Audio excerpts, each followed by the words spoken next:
What's going on, guys? So today we're hopping in the old knife time machine, going back to the late 90s and taking a look at this Benchmade. All right, this is a BM850S. It's a Mel Pardue liner lock.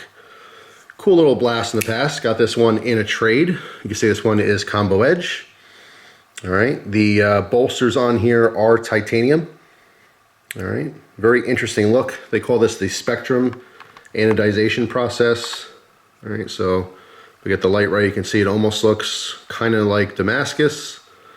There's kind of a wavy or textured type look to it. It's quite smooth to the touch. It's just that effect that they're going for. This one is in all blue. All right, same with the titanium liner lock.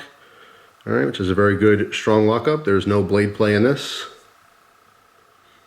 The handles here are an ivory micarta.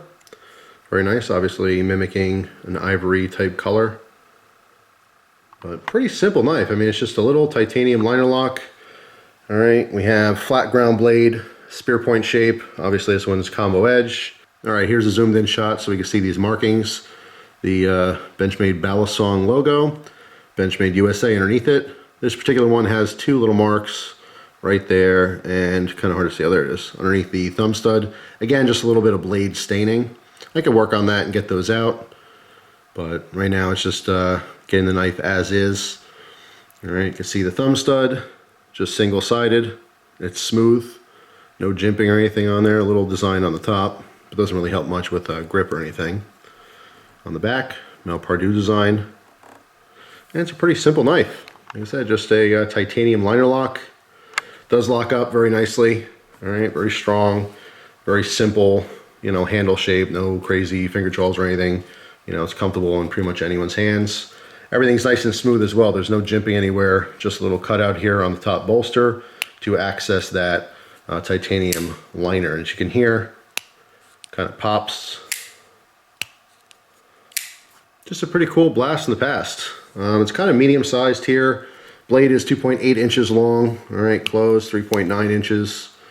All right, you can see there's also that micarta insert for our spacer on the back.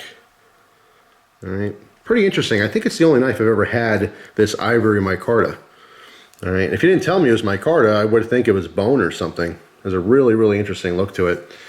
But yeah, that's pretty much it. Just an old school Benchmade knife. A lot of times you don't see these with the blue. A lot of times you'll see it with the ivory micarta, but then there's a spectrum like rainbow type finish, all right, in the liners and the bolster. So it's really nice to see the blue one here. I've also seen really higher end ones too with like natural gold lip, mother of pearl or something on there. Then of course that really brings up the value. These were also offered of course in plain edge. Just a really interesting knife. The BM850, in this case the 850S for that combo edge or half serrated blade.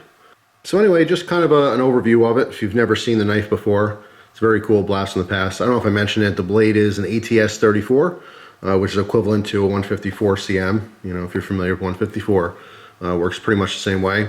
If you didn't already notice, there's no pocket clip on this. This was just a gentleman's knife to sit inside the pocket, you know, pretty classy looking. Maybe keep that in the you know, jacket pocket of a tux or something. So let me know down in the comment section if you've owned an 850 before or an 850S, as well as if you still own them, you know, because they're older and collectible now. Do you just have them in your collection or do you actually carry and use them? You know, they're very usable knives. That full flat ground ATS 34 blade is an awesome cutter. And it's a really classy looking knife as well. It's just people tend to, you know, put away some of the older knives because they start rising in value as they get a little bit harder to find, a little bit more rare, you know, and you tend to not use them as much as you would maybe use something that's currently in production and more easily replaceable. But it's a really cool old Benchmade model. So anyway, that's it for now. Thanks for watching. Hope you guys have a wonderful day, and I'll see you tomorrow with a brand new video. Take care.